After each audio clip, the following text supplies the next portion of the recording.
back to my channel, and welcome if you are new here. My name is Andrea.M. This is Charlie Danvers, the Haunted Clown, and this is the Oz Files. The Truth is Out, back Friday the 13th edition. So happy Friday the 13th, everybody. May it be a lucky day indeed for you. And before we get into today's video, Australia's most mythical beasties and where to find them, I would like to remind you all to abduct the like button, to smash the subscribe button, and to spam your friends with the share button. It's subscribers just like you who help me to continue to grow my channel here on YouTube and continue to make videos for you guys just like this one. And just before we get into the stories today, I would like to ask everybody for a favour, and it's for a very dear friend of mine, Chari Davidson. She is like a second mum to me. She's an extremely special lady, and my friend Chari has recently been diagnosed with cardiomyopathy. If you're not sure what that is, you can look it up, but it's to do with the heart muscles not working properly. So she's just been diagnosed with that, and her beautiful partner Keith has actually started a GoFundMe page for Chari to help with her medical expenses and care for her cardiomyopathy. So if any of you would love to do me a favour and maybe help them out by donating as much, you know, or as little as you want, it really doesn't matter the size of the donation. Every little bit helps. So if you would like to help Chari and Keith, I will be leaving a link in the description box below. And we love you, Chari. Hope you feel better soon. And yeah, hopefully we can get a little bit of a fundraiser going for her and help her with her expenses. So all that being said, let's just hop on into today's video. 7 mythical Australian beasties and where to find them. Number 1 on the hit parade today is the Australian bunyip of the Wemba Wemba region in Victoria. Featured firstly in Aboriginal tales of the dreaming thousands of years ago, appearances of the legendary swamp dweller the bunyip were also cited by English settlers in the 1800s. Over the years, descriptions of the bunyip have taken various shapes, from a mythical beast sporting a buffalo's face with scales and fins to a night-loving amphibian that lives in swamps, billabongs and riverbeds across Australia. According to Australian Aboriginal religion and mythology, the word bunyip was originated by the Wemba Wemba people of Victoria and roughly translates to scary monster or evil spirit. The water-dwelling creature is allegedly a monster who feasts on humans, whose cries can be heard in the outback waters after dark. These days, scientists and other investigators tend to believe that the bunyip could be a now extinct giant wombat known as the Diprotodon that inhabited the inland waterways 20,000 years ago, and the haunting cry may be made by the bitten marsh bird. Others believe it may just be a case of mistaken identity from European settlers who at the time also found our kangaroos to be quite fantastical in their own right. The debate continues. The mystery of the bunyip lurking in creeks and billabongs has become a central part of Australian lore, featuring in art, music, film and television, books and tours, and you can even get yourself your own chocolate bunyips. You can find your very own bunyip in the Wemba Wemba region that lies between Swan Hill and Echuca. Prowling on to number 2 for today's hit parade is the Otways Panther, Lorne, Victoria. The jury is still deciding on the existence of the famed Otways Panther. There have been numbers of alleged sightings of the secretive big cat, prowling its way through the Otway Ranges where the bush meets the beach off Victoria's Great Ocean Road. Alleged sightings of black panthers roaming the bush have been recorded since the 1830s, ranging from rumours of big cats in the bush by New Eastern immigrants to sworn testimonies and videos taken in recent years. All have given the legendary creature a similar description, that of a large, black, four-legged creature similar to a panther. Some theories included historical exotic animal trades, or an evolutionary trail of feral cats in the area, while others have suggested that they may have come from travelling circuses or visiting soldiers years ago.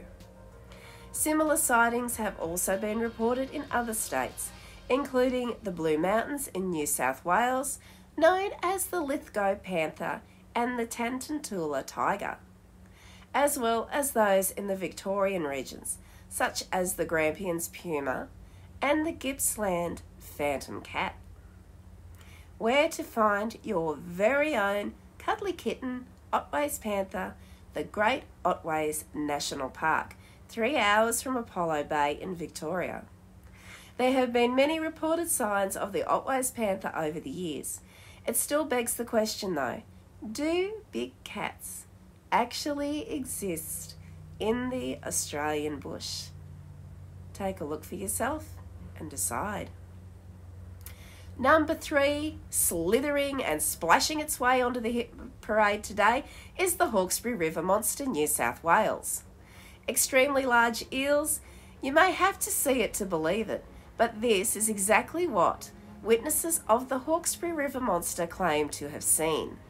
Also known as the Mooney Mooney monster, anecdotal sightings of the mystic cryptid creature were reported in the 1800s, although Aboriginal rock art in the region describing a similar creature known as a mollywonk dates back more than 3,000 years. I've got to love that name, mollywonk. Most accounts refer to it as a sea monster with grey skin and a large eel-like head and body. The head is elongated and it has 4 flippers and a very thick tail. Reportedly, the water serpent may have been sweeping around Australia's shores since the Jurassic era. While modern hunters have not yet probed the existence of Australia's very own Loch Ness monster, research has found that the creature may have been a large crocodile, catfish, eel, or even a swimming goanna. Where to find your very own mollywonk? Hunt for the Riverside Renegade in the Hawkesbury, northwest of Sydney. I'm failing to be afraid of something called a mollywonk, I'm sorry. Number 4 on the hit parade is the Yarramah Yarrahoo, found in the outback. This is a creature that is known as a vampire, goblin, frog mutant, or perhaps a mini monkey man. The cryptid, also known as the outback vampire, has been told in Australian Aboriginal mythology since the Dreamtime. The Yarramah Yarrahoo is said to be a tiny red man with a large head and no teeth, resembling that of a small monkey man or a mini monster, that drops from fig trees and uses suckers on the ends of its hands to devour human flesh. Although the idea may be to terrorise tourists, locals appear unafraid of this particular legend.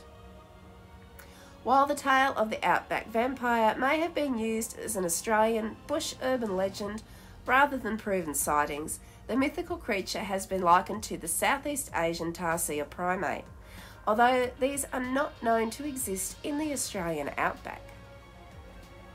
Where to find your very own Yarramah Yarrahoo? Take a trip to the Red Centre Way.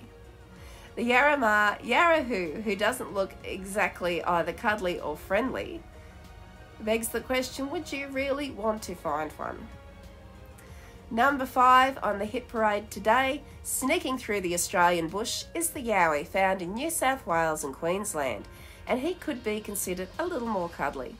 The Yowie, first imagined in Aboriginal Australian mythology and sometimes referred to as the Yahoo, hairy man, or Pangalangu, is Australia's answer to Bigfoot, perhaps a long-lost cousin perchance.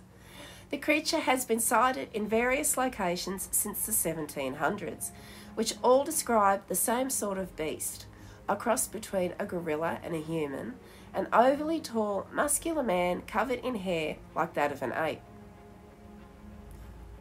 Similar sightings are alleged around the world, from Bigfoot or Sasquatch in Northern America to the abominable snowman, also known as the Yeti in the Himalayas, or the Yeren in China.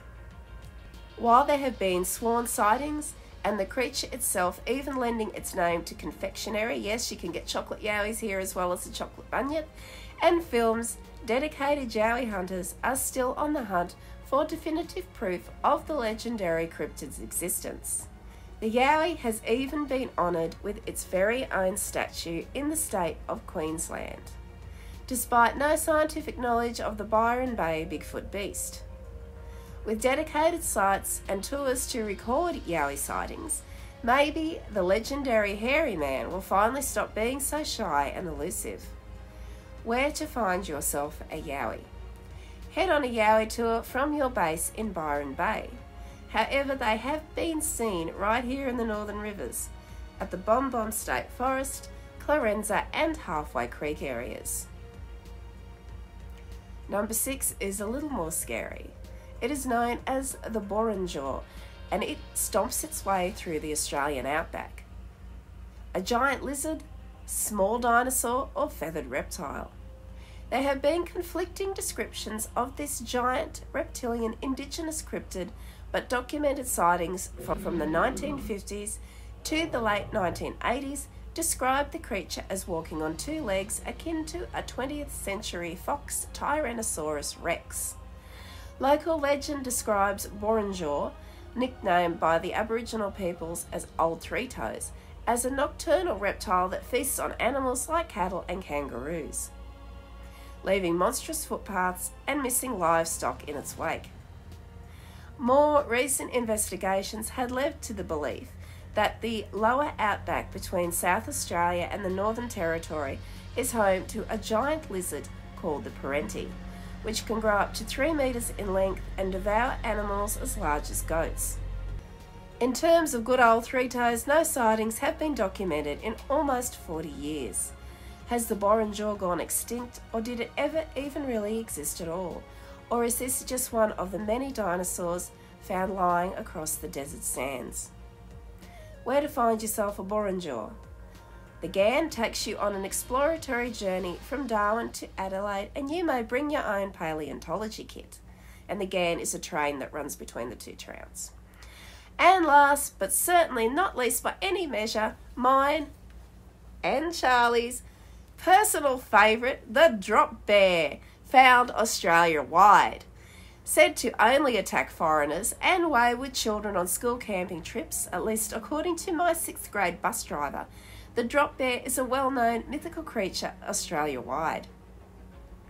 Thanks to the fact many Aussies, and myself included, have taken a collective responsibility to inform all international visitors of the koala on steroids-like predator. An urban legend in their own right, drop bears are known to ambush those standing below Australian gum trees, falling from the branches and latching onto the necks of those below. Also referred to as the Thylarctus plummetus, the drop bear has appeared in Australian folklore for over 50 years. Common remedies to avoid being attacked by a drop bear include putting Vegemite behind your ears or wearing forks in one's hair. Australians should know that, like the hoop snake, the drop bear is just a tale in jest, although the colloquial Aussie hoax may have been based on a marsupial line of Thylacoleo, which existed around 4 million years ago. Whether a joke based on fact or somewhere in the middle, the drop bear is at least one mythical creature that all Aussies can most definitely agree does exist. Where to find yourself a cute and cuddly drop bear? While drop bears primarily live in the nightmares of tourists in Australia, you can meet a friendly cousin of the drop bear, the koala, in one of our many zoos and wildlife sanctuaries all around Australia. And that's going to do it for our countdown today. I hope you guys enjoyed this video of our 7 mythological Australian beasties and where to find them. Stay tuned, we will have another missing persons video. I'm hoping to be able to drop it either tomorrow or the next day. And then we will be diving back inside another scary, disturbing Australian real crime mystery will probably be a couple of days after that. I can't really stick to an uploading schedule at the moment because environmental factors and just it's summer here and everybody's busy. So I will be trying to upload at least 2 or 3 times a week with these videos. And an update on our paranormal videos with Clarence Valley Paranormal. We had to push our startup date back until February 10 due to illness with a couple of us. Myself and Jess both suffer asthma, and this summer is proving to be drier than last summer. And yeah, we've sort of had to adjust our medication for the asthma, so we're just getting that under control before we go out into the field and start filming again. We have also had our beautiful Beck in hospital for a couple of days with a mystery illness that's all been sorted out and taken care of now, and she'll be feeling much better soon.